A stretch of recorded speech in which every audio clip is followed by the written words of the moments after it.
দেখুন, এমন কোনো মানুষ যিনি আপনার পূর্বে ভীষণ ঘনিষ্ঠ ছিল, আপনার কাছের মানুষ ছিল।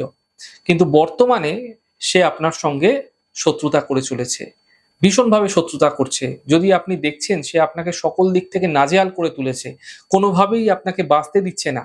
বিভিন্নভাবে ব্ল্যাকমেইল করছে, আপনার চরম থেকে চরম ক্ষতি করে চলেছে। এমন ক্ষেত্রে দীপান্বিতা অমাবস্যা অর্থাৎ কালীপুজোর দিন মধ্যরাত্রে দক্ষিণমুখী হয়ে বসবেন। একটি রসুনের কোয়ার উপরে কোয়ার মধ্যে আপনারা কি করবেন ২১ বার একটি মন্ত্র বলবেন এবং একটি সূঁচ গেঁথে দেবেন। ২১ বার করে মন্ত্র বলবেন, একটা করে সূঁচ গাঁথবেন। এরমভাবে ৩ টে রসুনের কোয়াতে করবেন। খুব সহজ প্রক্রিয়া।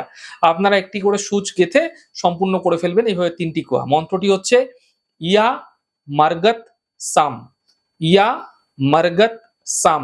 এই মন্ত্রটি ২১ বার বলা হয়ে গেলে একটা করে ছুঁচ গাঁথবেন। ৩ টে এরকমভাবে রসুনের কোয়া কমপ্লিট করলেন। মন্ত্রটি বলার সময় সেই শত্রুর নাম মনে, মনে অবশ্যই বলবেন। তার মুখটা চিন্তা করবেন মনে, মনে।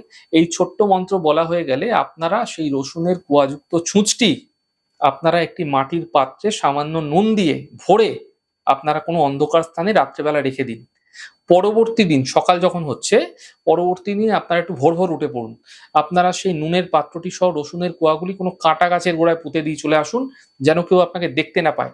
নিশ্চিতভাবে দেখতে পাবেন যে ঘনিষ্ঠ মানুষ আপনার সঙ্গে শত্রুতা করছিল, সে সেই শত্রুতা তো বন্ধ করে দেবেই এবং সে শত্রুতা থেকে দূরস্থ সে ভগবানের কাছে কিন্তু ক্ষমা চাইতে থাকবে।